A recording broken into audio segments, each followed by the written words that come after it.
प्यारे बच्चों, आप सभी को नमस्ते। आज हम कक्षा 8वीं का पाठ 2 भूगोल की पुस्तक में भूमि, मृदा, जल, प्राकृतिक वनस्पति तथा वन्य जीव संसाधन पाठ पढ़ेंगे। शब्दावली। अपक्षय। देखिए बच्चों, अपक्षय क्या है? तापमान परिवर्तन पर क्रिया, पौधों, प्राणियों और मनुष्य के क्रियाकलाप द्वारा अनवरित सेलों का टूटना और अक्षय होना। राष्ट्रीय उद्यान। वर्तमान और भविष्य की पीढ़ी के लिए एक या एक से अधिक परितंत्र की पारिस्थितिक एकता की रक्षा के लिए नामित किया गया प्राकृतिक क्षेत्र। जैवमंडल। नीचे यह वैश्विक नेटवर्क द्वारा जुड़े रक्षित क्षेत्रों की एक श्रृंखला है जिसे संरक्षण और विकास के बीच संबंध को प्रदर्शित करने के इरादे से बनाया गया है। अगला प्रश्न है, सही उत्तर चिन्हित कीजिए। निम्नलिखित में से कौन सा कारक मृदा निर्माण का नहीं है? समय, मृदा का गठन, जैव संसाधन। उत्तर है मृदा का गठन। निम्नलिखित में से कौन सी विधि तीव्र ढालों पर मृदा अपरदन को रोकने के लिए सर्वाधिक उपयुक्त है? रक्षक मेखला, मल्चिंग, वेदिका कृषि। वेदिका कृषि होती है बच्चों, ये सीढ़ी नुमा जिस पर कटाव नहीं होता। अगला प्रश्न है, निम्नलिखित में से कौन सा प्रकृति के संरक्षण के अनुकूल नहीं है? बल्ब को बंद कर देना चाहिए जब आवश्यकता न हो। नल का उपयोग के बाद तुरंत बंद कर देना चाहिए। खरीदारी के बाद पॉलीथीन पैक को नष्ट कर देना चाहिए। उत्तर है खरीदारी के बाद पॉलीथीन पैक को नष्ट कर देना चाहिए। अर्थात पॉलीथीन जो बैग है बच्चों, ये नष्ट नहीं होता। हम यूँ फेंक देते हैं तो वो ज़मीन में अनाज पैदा नहीं होने देता और बहुत से सालों तक ये गलता सड़ता भी नहीं है। अगला प्रश्न है, सही उत्तर चिन्हित कीजिए। भूमि उपयोग। भूमि का उत्पादनकारी उपयोग। हुमस, ऊपरी मृदा का निक्षेपित जैव पदार्थ। चट्टान बांध, मृदा अपरदन को रोकना। जैवमंडल, सथलमंडल, जलमंडल और वायुमंडल के बीच जुड़ा एक संकरा क्षेत्र। अगला प्रश्न है बच्चों, मृदा का निम्नीकरण और संरक्षण के उपाय बताइए। मृदा का निम्नीकरण और संरक्षण के उपाय इस प्रकार हैं। मल्च बनाना, पौधों के बीच अनवरित भूमि जैव पदार्थ जैसे प्रवाल से ढक दी जाती है, इससे मृदा की आर्द्रता रुकी रहती है। वेदिका फार्म, चौड़े समतल सोपान अथवा वेदिका तीव्र ढालों पर बनाए जाते हैं ताकि सपाट सतह फसल उगाने के लिए उपलब्ध हो जाए। इससे पृष्ठीय प्रवाह और मृदा अपरदन कम होता है। समोच्च रेखीय जुताई, एक पहाड़ी ढाल पर समोच्च रेखाओं के समानांतर जुताई ढाल से नीचे बहते जल के लिए प्राकृतिक अवरोध का निर्माण करता है। रक्षक मेखलाएं, तटीय प्रदेशों और शुष्क प्रदेशों में पवन गति रोकने के लिए वृक्ष कतारों में लगाए जाते हैं। कतारें नहीं, लाइनों में लगाए जाते हैं ताकि मृदा अपरदन को बचाया जा सके, मृदा के कटाव को बचाया जा सके। समोच्च रेखीय रोधिकाएं, समोच्च रेखाओं पर रोधिकाएं बनाने के लिए पत्थरों, घास, मृदा का उपयोग किया जाता है। रोधिकाओं के सामने जल एकत्रित करने के लिए खाइयाँ बनाई जाती हैं। चट्टान बांध, यह जल के प्रवाह को कम करने के लिए बनाए जाते हैं। यह नालियों की रक्षा करते हैं और मृदा अक्षति को रोकते हैं। अगला है, बीज की फसल उगाना। वर्षा दोहन से मृदा को सुरक्षित रखने के लिए अलग अलग समय पर भिन्न भिन्न फसलें एकांतर कतारों में उगाई जाती हैं। अगला प्रश्न है बच्चों, मृदा निर्माण के लिए उत्तरदायी दो मुख्य जलवायु कारक कौन कौन से हैं? वर्षा और तापमान। अगला प्रश्न है, कपास की खेती के लिए कौन सी मिट्टी सबसे उपजाऊ है और यह मिट्टी भारत में कहाँ पाई जाती है? काली मिट्टी, यह भारत में महाराष्ट्र और गुजरात में पाई जाती है। पीटर कहाँ रहता है? पीटर न्यूजीलैंड के भेड़ पालन प्रदेश के मध्य भाग में रहता है। दावानल मुख्य रूप से किन किन कारणों से घटित होता है?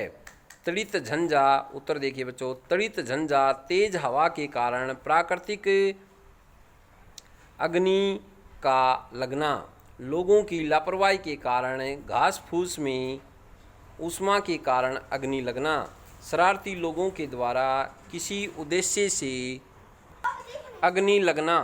भूमि निम्नीकरण के कोई दो कारक बताइए। मानवीय और प्राकृतिक दोनों ही कारकों से मृदाओं का निम्नीकरण हो सकता है।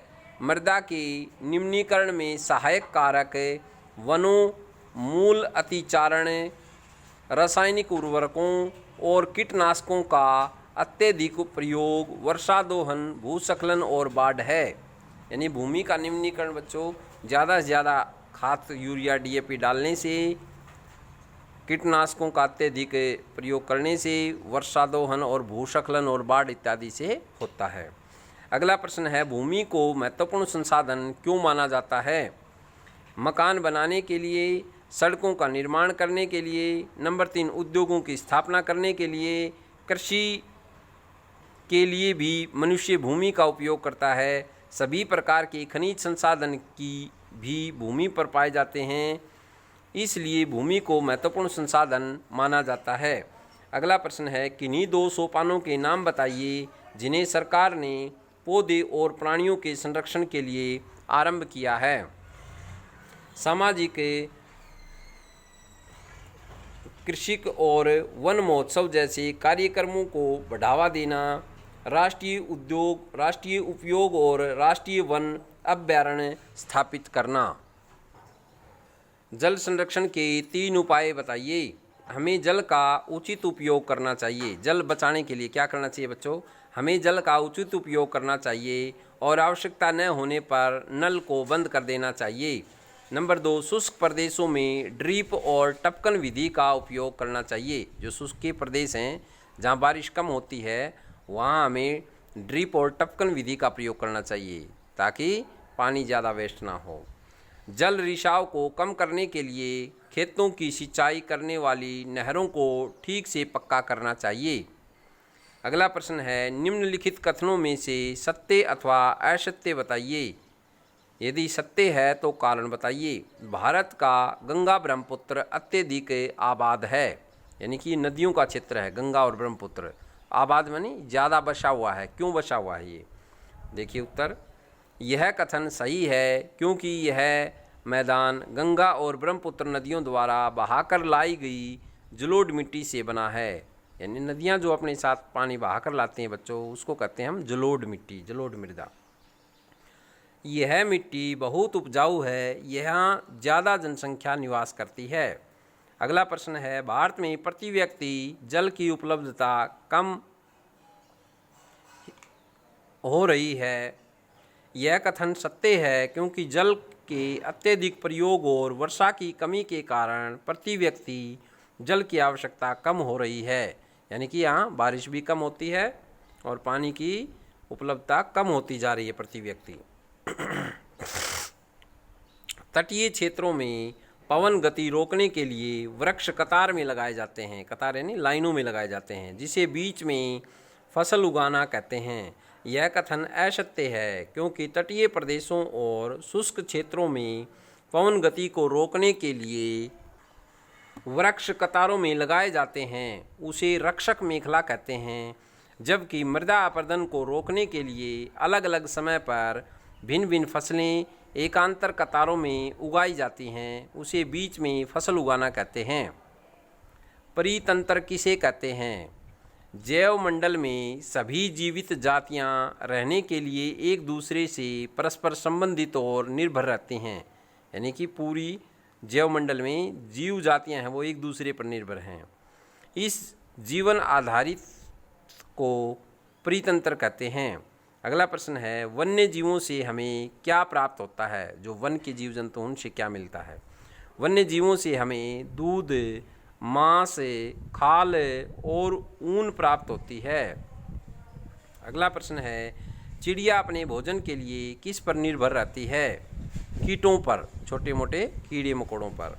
पर्यावरण का एक महत्वपूर्ण शोधक किसे माना जाता है और अब विलुप्त हो चुका है? गिद्ध। भारत में कौन कौन सी मृदाएं पाई जाती हैं? भारत में जलोढ़, काली मिट्टी, लाल मिट्टी, लैटराइट, मरुस्थलीय और पर्वतीय प्रकार की मिट्टियां पाई जाती हैं। सबसे उपजाऊ मिट्टी कौन सी है? सबसे उपजाऊ मिट्टी कौन सी है बच्चों? जलोढ़ मिट्टी। मृदा किसे कहते हैं? इसका निर्माण कैसे होता है? पृथ्वी के पृष्ठ पर दानेदार कणों के आवरण की पतली परत मृदा कहलाती है। पृथ्वी के जो ऊपरी परत पर दानेदार कण हैं उसकी पहली पतली परत को मृदा कहते हैं। यह भूमि से निकटता से जुड़ी होती है। सतल रूप मृदा के प्रकार को निर्धारित करते हैं। मृदा का निर्माण चट्टानों से प्राप्त खनिजों और जैव पदार्थ तथा भूमि पर पाए जाने वाले खनिजों से होता है। यह अपक्षय की प्रक्रिया के माध्यम से बना होता है। खनिजों और जैव पदार्थों का सही मिश्रण मृदा को उपजाऊ बनाता है। यहाँ मिट्टी के चित्र बनाना है बच्चों। अगला प्रश्न है, भारत